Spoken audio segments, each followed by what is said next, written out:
Picture this. You need to gather data from many users, but you don't want them to see each other's entries. Or you just don't want loads of people having access to your file because they might break it. The old-style Excel UserForms provided an interface for data entry, but they not only look incredibly dated, they also require VBA skills to create, and you are limited to using them from inside Excel for the desktop. If you wanted to enter data while out of the office via an iPad or your phone, forget it. But the new Microsoft Forms simplify data entry, integrating seamlessly with Excel in real time.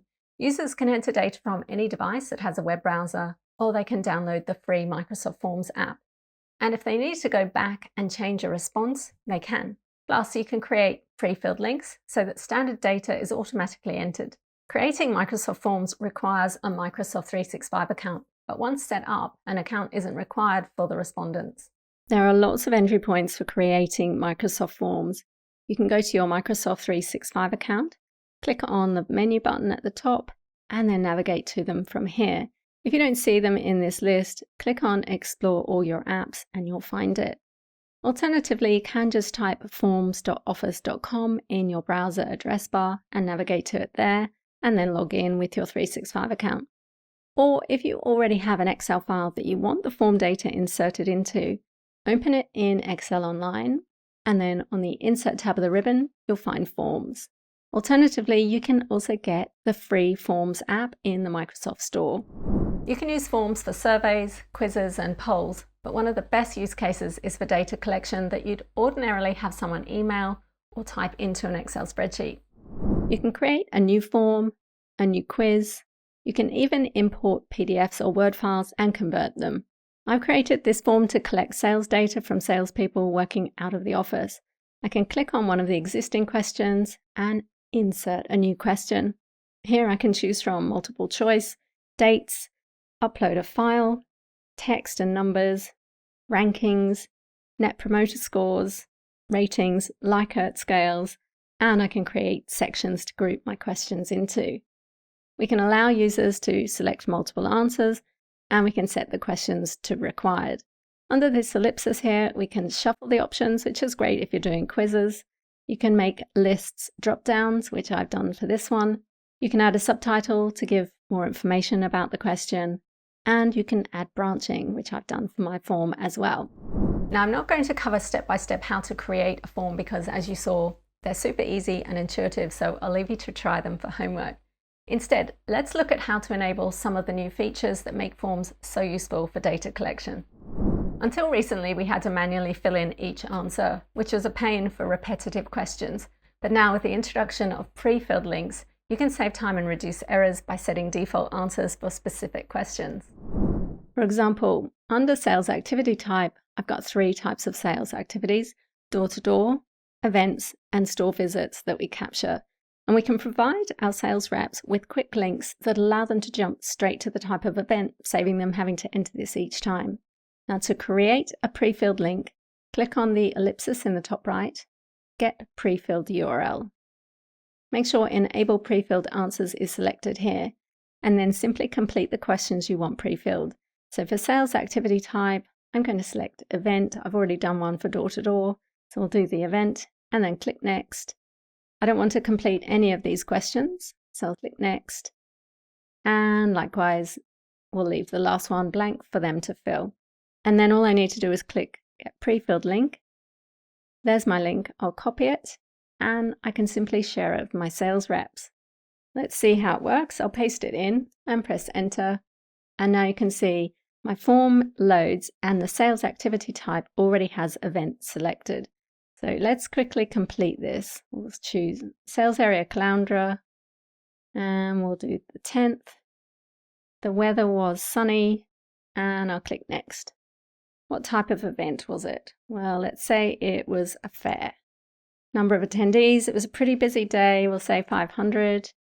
Number of sales made, pretty low conversion rate, everyone wanted something for free, and they were worth about $300. The level of interest was high. Was there any issues? Yes. Let's say people weren't interested in buying. I'll click Next, and additional comments or suggestions, I'll leave that blank for now. Let's click Submit. And you can see my response was submitted. Which brings me to the next huge improvement to forms, and that's the ability to edit your responses. If you expect you'll need to update or edit your response, you can save it here by clicking Save My Response to edit. Alternatively, you can go ahead and submit another response, and that will load a new form. Let's save my response. This opens my forms page, and you'll find your pre-filled forms available for editing under Filled Forms. And the most recent one is always at the top. So let's click on it, and I can go ahead and view my response to review it. And let's say, actually, I got the number of attendees incorrect. Let's click Edit Response.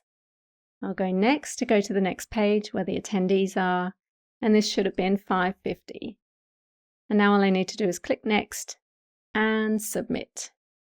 Now this is going to replace my original response as opposed to adding another one. Now you enable responses to be edited when you create the form via the ellipsis drop-down and then Settings. Now notice here we can also specify who can fill this form, either allowing anyone, or only people in my company, or specific people.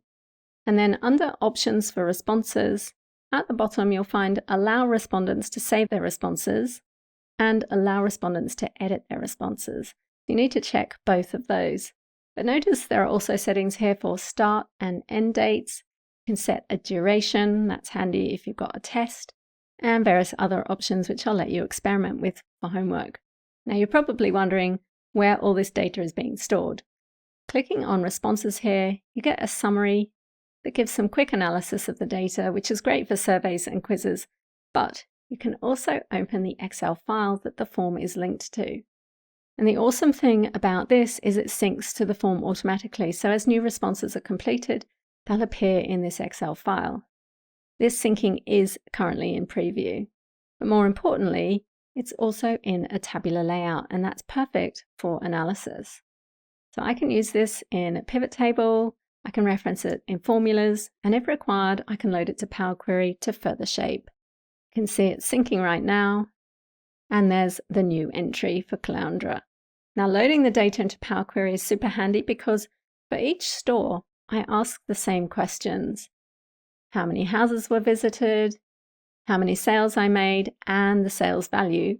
And then I repeat that for the events, number of attendees, number of event sales, and the sales value, and so on. And really what I want is all of my sales values in one column, all of my sale units in one column, and all of my attendees or contacts in one column. And I've done that in my query here. So you can see I've got contacts, sales, and sales value, and it's broken down by activity type, so I can easily analyze and summarize it. Now to build a query connected to your forms data, you need to open the Excel file in Excel for the desktop, set up the query, but once you've done that, in Excel Online, you can refresh the query, right-click, refresh, and we should see our Caloundra data added here. There it is. You can see it's got 550 contacts.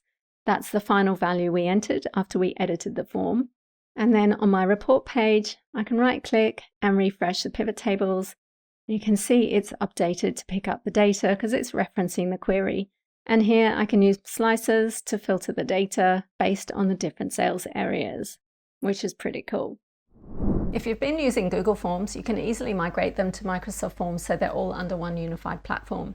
There's a step-by-step instructions in the Microsoft Forms blog, and you'll find a link to this page in the video description.